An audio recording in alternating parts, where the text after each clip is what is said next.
belajar sufi itu semakin lama semakin pandir, semakin tolol. Makanya Imam Syafi'i mengatakan, man lau anna rajulan tasawwafa awwalan nahar lam ya'ti adzuhur hatta yasiru ahmaq. Seandainya seorang belajar tasawuf di awal siang, di pagi hari, tidak belum sampai waktunya waktu zuhur, dia sudah pandir, dia sudah bebal atau tolol, susah dibilangin. Itu adalah dunia sufi. Jadi dunia sufi itu adalah dunia halu, dunia ngibul, dunia takoyul, itu dunia sufi. Jadi banyak sekali kedustaan dalam sufi, sehingga tidak heran mereka itu sering sekali membuat hadis palsu, sering sekali memasukkan hadis. Kalau tidak ada hadis palsu, mereka bikin dalil dari mimpi, bukan berdasarkan Quran Sunnah, tapi berdasarkan mimpi dari orang yang mereka anggap baik, mereka anggap soleh, tokoh mereka mendapat mimpi, kemudian mereka diijazai sholawat ini, sholawat itu, dan beserta khasiatnya. Bahkan sholawat Fatih itu khasiatnya 100.000 kali daripada keistimewaannya 100.000 kali dibanding sholawat yang lain. Kemudian sholawat nariyah dibaca 4.444 kali. Dikisahkan bahwa seorang pengemis di depan pintu kuburan, dia membaca sholawat ini secara rutin, dan sampai mati pun dia tetap dia masih jadi pengemis. Bahkan lucunya, ada seorang sufi yang mengaku dia ditemui oleh sekelompok jin, tokoh-tokohnya jin dari planet lain. Dari planet lain tokoh jin itu datang padanya lalu minta ijazah sholawat.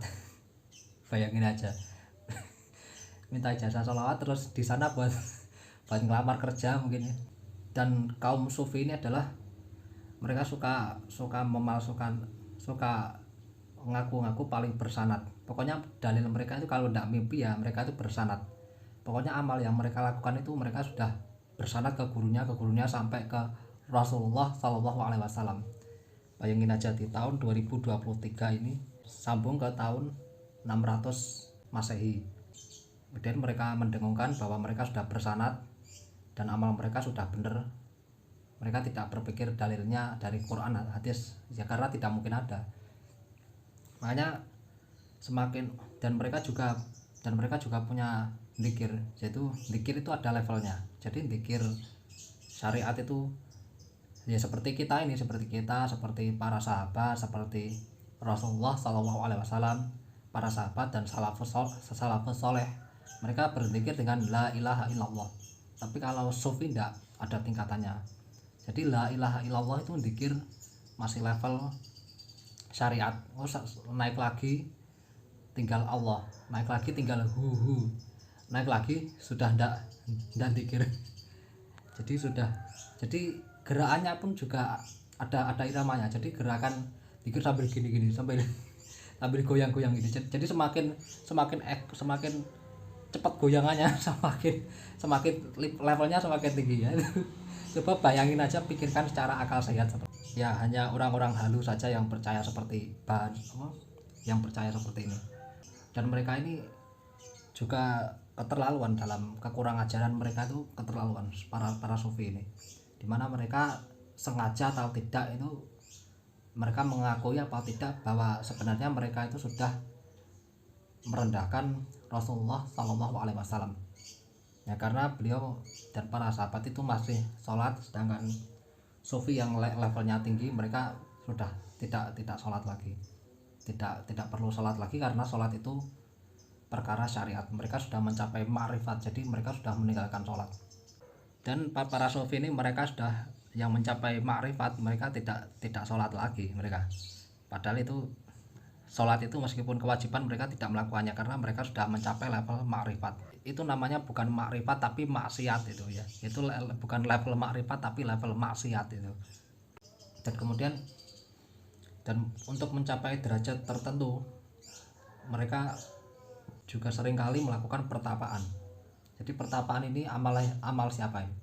Amal Hindu Buddha. Jadi amal paganisme itu bertapa, bukan ajaran Islam, tapi mereka mengamalkannya, dan mereka setelah itu dan makanya kisah-kisah Kurapat di tanah air ini, bahwa Wali Songo itu banyak yang menjadi wali dengan cara bertapa, padahal itu cerita dusta. Itu cerita dusta, hanya ada di film, dan itu cerita dusta didongengkan oleh kelompok kejawen ya.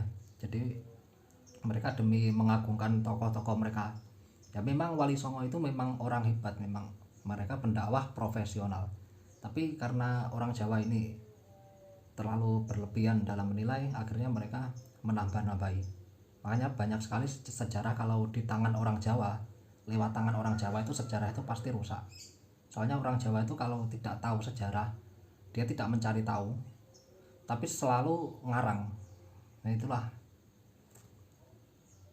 maka itu distorsi sejarah besar-besaran. Dan juga tidak beda dengan kitab An-Nurul Burhani, yaitu kitab manakibnya Syekh Abdul Qadir Al-Jailani, di mana beliau itu bertapa. Itu kisah kurapatnya, beliau itu bertapa dibimbing oleh malaikat, dibimbing oleh Nabi Khidir. Bayangin aja, dibimbing oleh Nabi Khidir. Kemudian setelah selesai bertapa selama 3 tahun, beliau langsung menguasai segala ilmu. Kemudian menantang seluruh ulama di Baghdad, ulama ahli tafsir, ahli hadis, ahli sejarah, ditantangkan dan kalah debat sama beliau. Karena muncul dari dadanya cahaya, kemudian menghisap seluruh ilmunya mereka. Ini kayak ceritanya Mahabharata ini. Makanya tidak heran jika para sufi ini mereka menganggap orang gila itu sebagai wali. Jadi wali itu dianggap orang gila karena makomnya sudah tinggi, saking karena dianggap terlalu cinta kepada Allah, sehingga saking cintanya dia menjadi gila. Akhirnya dianggap sebagai wali. Padahal siapa sih di dunia ini yang lebih cinta kepada Allah daripada Rasulullah Shallallahu Alaihi Wasallam dan para sahabat. Dan mereka pun tidak ada satupun bahwa mereka itu gila gara-gara mencintai Allah, tidak ada. Logika berpikirnya seperti itu. Dan demikianlah, semoga kita dijauhkan dari segala jenis khurafat. Dan karena khurafat itu pondasinya bid'ah, jadi orang melakukan bid'ah itu karena khurafat itu, keyakinan yang menyimpang, keyakinan yang tidak ada dasarnya, itu adalah pondasi dari khurafat, induk dari segala bid'ah. Dan bid'ah itu induk dari segala maksiat.